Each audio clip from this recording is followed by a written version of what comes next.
Okay, we start. It's raining outside. Rishus Chashav Rebbeim, Nalim. Just want to thank you for having me back. Usually when I speak, they don't ask me back, but this time they did, so I guess that's a good sign. They liked my last speech. So we'll try to talk a little bit about Hanukkah and a little bit about life. Okay, so I want to start with a story. Very interesting story. Did anyone here ever hear of the Oyev Yisrael, the Abdurav? No one heard of him? The Abdurav. Okay, one person. The Abdurav was called the Oyev Yisrael. He wrote a sefer called Oyev Yisrael because he loved Jews. He loved people. He was one of the first rabbis in the 1700s. So listen to this story.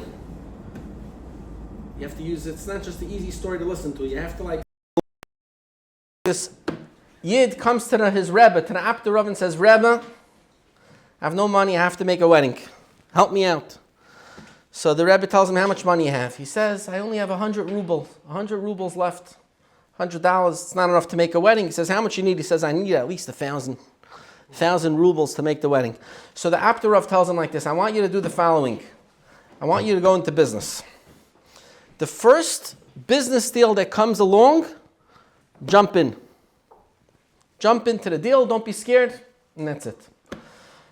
So he comes to an inn, he's heading back home, he stops off in an inn, and there's some guys there drinking, getting drunk, and they start laughing at him. You know, he looks like a Chassidish guy with his payas, and they're not so Chassidish, and they start laughing at him. And one of them calls him over and says, come over here. He says, what do you do? He says, what do you mean, I'm a businessman? The Rebbe told him he's a businessman, so he's a businessman. He goes, really? We also business people. He says, I want to make you a deal. I want to sell you something. How much money you have on you? He says, I have 100 ruble. What kind of business do you want? He says, I'm going to sell you my olam haba. You give me the 100 ruble, I give you my olam haba. You want a deal or not? What do you say? Take the deal or not? Take it? 100%. So he takes it. Why? Because the Rebbe said the first deal that comes along, you're in. He says, the Rebbe said. Anyway, shakes his hand, and he hands him the 100 ruble, and he says, I want it on paper. So he takes out a piece of paper, and he writes it down. Yankel, sell to Shmerel, my olam haba, 100 ruble, sign on the dotted line. They both sign. He takes the paper with him, hands him his 100 ruble, and he's off to the races. That's it. He just made a great business deal. So he comes home to his wife. You can imagine his wife wasn't so happy with him. Now they're down to 0 ruble. And what does he have? He has a piece of paper from someone that he's told him is olam haba, but the Rebbe said. Sure enough, this guy who sold his olam haba comes home, and he tells his wife, he's still drunk, he tells his wife, you're not going to believe what happened today. He says, I have 100 ruble, we're going out to eat. Yeah, the party begins. And he tells her the whole story, and she tells him, you did what? She tells him, out of the house, you're gone. I'm not staying married to a guy who has no olam haba. Yeah, I want to torture you in this world and the next world. If we're not going to be together in olam haba, who am I going to bother in olam haba? I have no one to. So we're done. That's it. Game over. And he says, what are you talking about? It's a joke. I took 100 ruble from him. What are you getting so upset about? I didn't mean it. So she says, what do you mean? You told me you signed a paper with him. This is serious business. I'm not doing anything. You're out of the house until you have your olam haba back. And she refuses to listen. He has no choice. And he starts running to the town. He's looking. Where does he find the guy? He finally does some research. He's able to track him down. It takes him a few days. He comes. He knocks on the door of the guy. And he says to him, I need to buy my olam haba back. Here's 100 ruble. He says, no. He says, I'm a businessman. He says, I didn't go into this just to make the same amount of money back. You have to pay me. He says, what do you mean? Just give me. He says, listen, you want it back. We go to my Rebbe, and whatever the Rebbe says I sell it to you for, that's what you sell it to you for.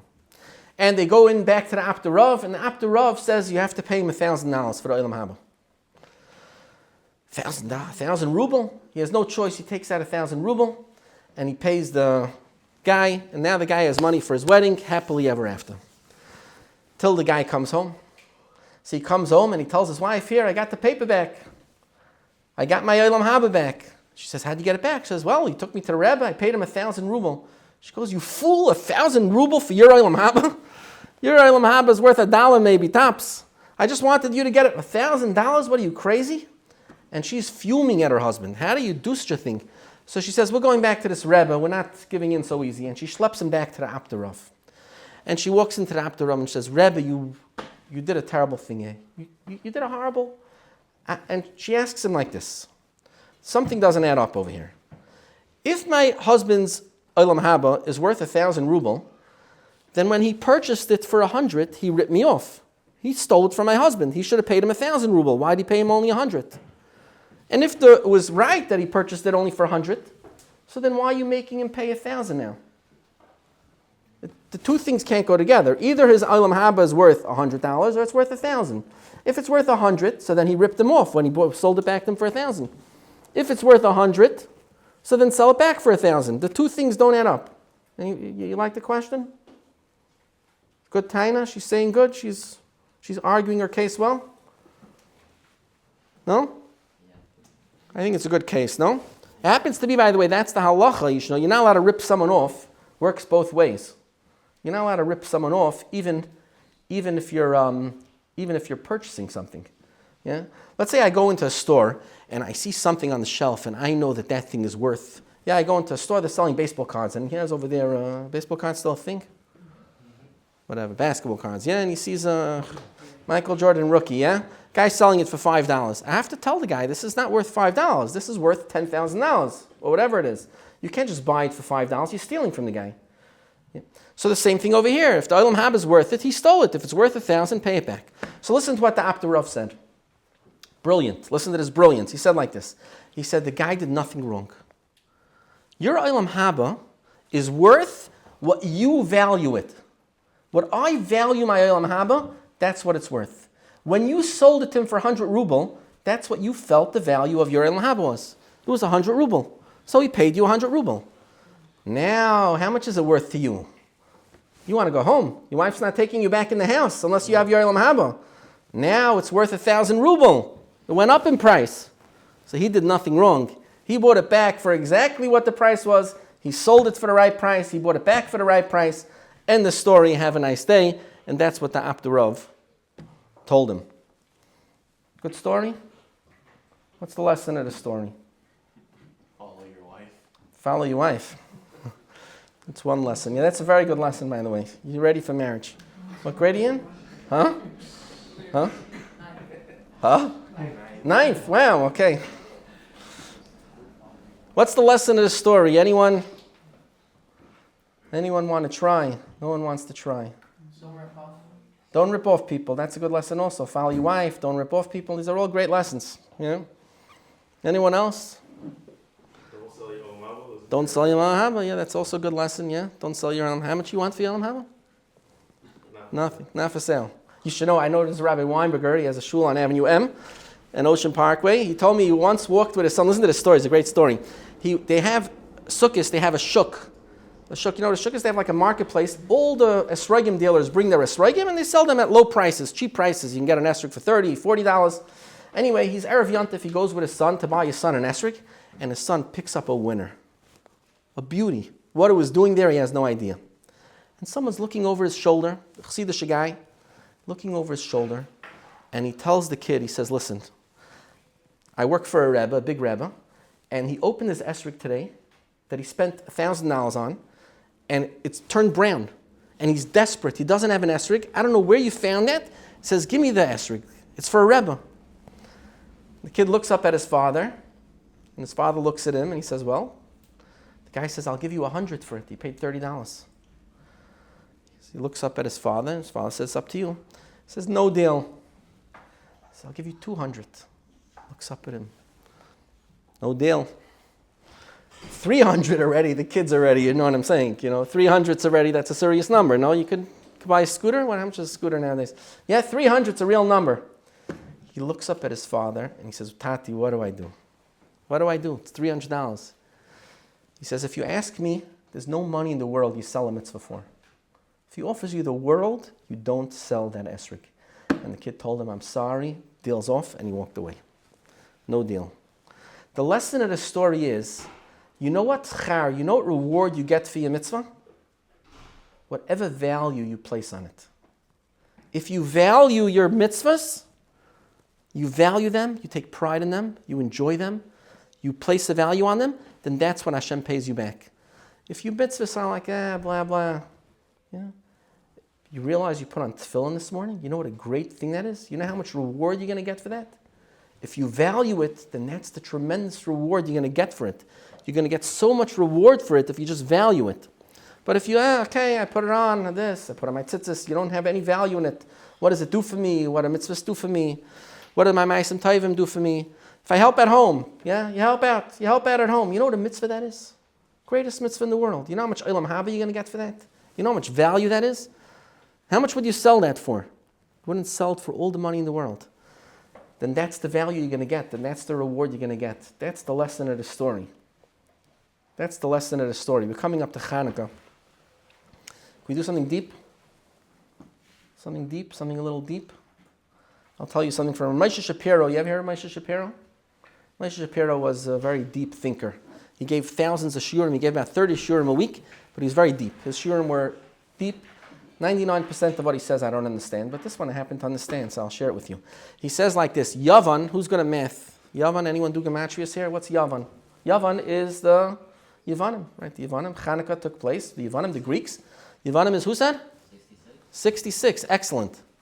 He says Yavan, 66, is the gematria of Gal Gal. Is he right? He made that up? Gal Gal. Gal is 33. Gal Gal, 33 times 2. 66. What is a Gal Gal? A wheel. A wheel. Who said that? Wow, a wheel. What does Yavan have to do with a wheel? He says, what did Yavan stand for? What did the Greeks stand for? The Greeks said God created the world. God created the world, and then he just let it go. Everything just rolled right along. What is a wheel? A wheel, you give it a push, and it keeps on rolling by itself. That's a wheel. So he says, this is brilliant, yeah? That's what a wheel is. He says, Yavan, the gematria of Yavan is Gal Gal, a wheel. The wheel just keeps on rolling. That's what Yavan says. It keeps on rolling. Hashem's not running the world. It keeps on running and running and running away. The word Gal is very strange. Gal, the shirish of the word Gal, the root of the word Gal comes from Giloi. Giloi, what does Giloi mean? Anyone know what Giloi means? Giloi means to like brighten, to open up, to be megala, to open things up. The word Gal also means to close something up. A Gal shel avanim is a mount of rocks where something's buried underneath. That's called a Gal. So the word Gal has two things. It could either be completely opened or completely closed. So he brings a maral. The maral says like this. Who knows what the word Ga'al means? Every day we say it right before Shemana Esrei, we say Ga'al, redeem. Ga'al Geula, right? Geula? What does Geula mean? When Mashiach's going to come, that's Geula, redemption. Geula is a Gimel Lamed. What's in the middle of the Gimel Lamed? Aleph. Aleph. What's the Aleph stand for? Hashem. You want to be redeemed? You want to be redeemed? You have to see Hashem in the Gal, in the closed place, in the Galus that we're living. In the Galus, we're living in dark times, terribly dark times. If you see the Aleph, you put an Aleph in the middle of your Gal. Time's up. It's 12:30 already. Okay, we're going to finish with a story. Yeah, we have another 2 minutes? It was a sensor. Sensor. Oh. So Gal, again, Gal is closed up. It's Galus. The word Gala means to go into Galus. How do you get out of Galus? You got to see Hashem. You got to put an Aleph between your Gimel and your Lamed. Your Gal, we said, is Yavan. The world's just rolling along. Put an Aleph in there and realize the wheel's not just running along. It's hard to see it, but who's running the world? Hashem's running the world. And what does Hashem want from us? He wants us to brighten up the world with our mitzvahs. With our mitzvahs and our ma'asim tovim. He wants us to see Hashem in the world, to open up our eyes and realize that Hashem is there. And the more we value what we do, we don't just do it by rote, we do it because we realize that every mitzvah we do is serving Hashem. We're bringing the geula. We're bringing the geula and we're living geula. You can live right now a person who has a little bit of that foresight of the days of Mashiach. That is what Gaal is, and that's what Hanukkah is all about, bringing out the light in the darkness, bringing the Aleph into the Galus. The Aleph, the seeing the Anoichi, seeing Hashem. I'll finish one story, very similar story to the other one. Finish with a similar story. There was a Rebbe, we're doing a lot of Rebbes today. There was another Rebbe called the Rachmas Strifka Rebbe, Rabbi Yochanan of Rachmas Strifka. His last name was Tversky, same as mine, yeah? But he was a great person. So he lived in Eretz Yisrael. And he had chassidim. And he had a little boy, a chassid. This chassid was walking to shul on Shabbos. And guess what he sees on the floor? Nice wad of shekel. A nice wad of shekel. What does he do? It's Shabbos. Can't pick up the money, right? Can't pick up the money. So the kid decides he's going to stay there. He's going to wait there till after Shabbos. He's going to watch the money. And after Shabbos, he's going to take the money and... Yeah? You with me? You got the story? What do? You take the money on Shabbos? Chas v'shalom. You wait there till after Shabbos? Depends how much money it is, no? Everyone has their price. Depends if it was Friday night, Shabbos afternoon. Anyway, it was Shabbos afternoon and it was a lot of money. He's waiting till after Shabbos. Comes along an Arab guy. And he looks and he sees the situation. This Arab guy knows about Shabbos. He sees what's going on. Takes the kid, beats the daylights out of him, takes the money, and goes. Okay? This kid comes to shul, to the Rachmas Strifka shul, and he sits down and he starts crying his eyes out. The Rebbe walks in and says, "Why are you crying?" And he tells the Rebbe the story. And he says, "Don't worry, what are you crying about?" He says approximately how much money it is. He tells him how much money it is. He says, "Come to me after Shabbos. Come to me after Shabbos, I'll give you the money." Kid's happy, walks into the Rebbe's room after Shabbos, comes at night, knocks on the door, the Rebbe walks him in, says, "How much was it?" Tells him how much it was. The Rebbe goes to his drawer, takes out the money, and he's about to hand it to the kid. He tells the kid, "But I'm just one thing. I get your schar. I get your reward. You were beat up for keeping Shabbos? You were beat up for keeping Shabbos? Here's the money. Mitzvah's mine. That's the deal." The kid looks up at him and he says, "Rebbe, if the Rebbe is ready to pay all this money for my mitzvah, you can't have it. This mitzvah's mine. I'm not giving it to you." And he walks out. Same lesson. What you value a mitzvah, there's no way in the world that you could imagine how much reward you get. Every Shabbos you keep, every tefillin you wear, every tzitzis. And you know what that all doesn't come to? Very famous saying, everyone knows it, all your Rebbeim know it, they probably told it to you. The Rabbi Lapian used to say like this: the world would have been worth it to be created for one Baruch Hu Baruch Shemai. The entire world. Where are we up to? 5,700 and... Would have been worth it to create for one person saying one time Baruch Hu Baruch Shemai. And you know what Baruch Hu Baruch Shemai? One Amen is 1,000 Baruch Hu Baruch Shemais. Where's our math guy? Keeping track? One Amen is 1,000 Baruch Hu Baruch Shemais. One Amen Yehi Shmei Rabbah is 1,000 Amens. What are we up to? One Yehi Shmei Rabbah is 1,000 Amens. That's 1,000 times 1,000 million? Whatever. It's a lot. Baruch Hu Baruch Shemais. And you know what he said, Rabbi Lapian? And he said, one Amen Yehi Shmei Rabbah doesn't touch one word of Torah. One word of Torah. 1,000 Yehi Shmei Rabbahs doesn't touch one word of Torah. So you imagine every word that your Rebbe teaches you, that you listen. You know what a value that is? You're getting worlds and worlds that we can't even imagine how much they're worth. And that's what Chanukah is all about. Bringing out the light. Goal. Bring a little light into this world. Realize that Hashem is running the world and our mitzvahs are so valuable. Hashem should give us all a wonderful Chanukah.